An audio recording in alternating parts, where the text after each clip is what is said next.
your child's first steps, winning the scoring touchdown, an A on a test, blowing the candles out on your birthday cake. Imagine if you chose to miss any one of these of your child's milestones on purpose. Chances are you probably have, because you took a call from work, you checked your social media feed, you took a picture, or you searched for Pokemon. As of 2015, 9 out of 10 Americans adults own a mobile phone of some kind, and the cell phone usage is almost constant, according to Monica Anderson. With this many adults carrying cell phones, it directly affects the parent-child physical attachment bond in a negative way. Attachment is defined as eye-to-eye, skin-to-skin, face-to-face, or face-to-face verbal communication that is critical throughout a child's life, according to Denise Ante Contreras. Social media is growing and offering alternative ways to interact with parents and children, but can never fully be a substitute. The advent of new media negatively affects the interpersonal relationship between the parent and the child by reducing physical contact, in creating a language barrier, and increasing the outlets to escape parental control. Nowadays, parents have an electronic leash on their children. However, it does not allow for the important interpersonal offline relationship between the parent and the child. While electronic devices and new media will make the life of the parent and the child more convenient because the parent can communicate with the child whenever he or she pleases, instead of talking at the end of the school or workday, convenience does not always equal better. These days, we as humans are forced to make a choice between technological communication and physical communication. And we always seem to choose the path of least resistance, which is technological communication, because it is easier and can be done anywhere at any time. What many do not realize is that this type of communication at the end of the day is vital to a parent-child relationship. The child cannot express any emotion to the parent about their day, nor can the parent to the child. Also, this new media ruins the child's excitement to see and talk to their parent when their parent gets home from work. According to Jim Taylor, PhD, when the parent arrives home from work, the children are so immersed in their technology that only 30% of parents are greeted when they get home from work, and 50% of the parents are completely ignored. Since parents have such a strong online presence with their children, whether it be through text, Skype, email, phone calls, or any type of social media, both children and parents do not feel that it is necessary to further communicate in person. Many parents these days tend to pay more attention to how many likes their post of something that their child did or accomplished got on social media instead of paying attention to what their child is doing or saying in real life. Parents seem to have a more difficult time learning and adjusting to this ever-changing world of technology and media. But why is that? Think of technology and media as a new language. There's a whole way of communication. For example, texting. Parents do not really understand texting. They have a hard time reading text messages from their children because children have an acronym for everything that they say or a shortened way of speaking. According to Sharon Perkins, young children are hardwired to learn language within the first few years of their life. Therefore, of course the child will be able to learn how to speak their primary language, but with the amount of technology that their parents expose their children to, they are able to learn how to use it faster and more efficiently than their parents are.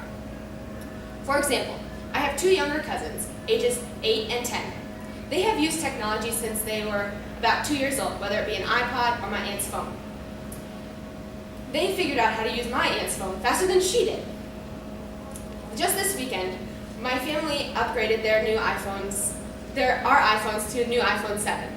I had already figured out all of the features and the new settings before my mom did, or before everyone else did, within a matter of minutes. My mom, on the other hand, not so much. She couldn't figure out why her Touch ID wasn't working, so I had to explain how to help her how to figure that out, which she probably still does not know. It has been proven that learning a new language is easier the younger you are in life. And the same is true for adapting to new media and technology. Parents are at a disadvantage when it comes to mastering the constant and ever-changing and latest version of media. Children use this technology and media for communication rather than interfacing with their parents. If parents cannot learn how to use this new technology, they will be unable to assume the role of a teacher or a guide to their children.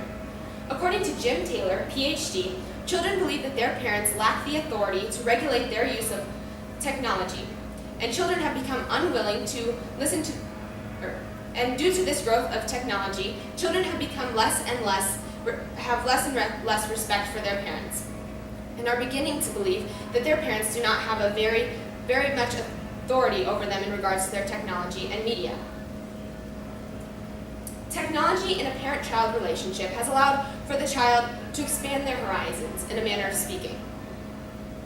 Since children have their own technological devices, namely cell phones, equipped with social networking capabilities, children have become independent when it comes to making friends at a young age. These days, parents of young children are unable to monitor who their child is in contact with online, whereas when I was younger, I had to call my friends to hang out, or they had to call me, and my parents would usually pick up the phone first and then hand it off to me. The problem with children, teenagers included, being on social media networking sites at such a young age is that they do not understand what is acceptable to upload to their profiles and what is not.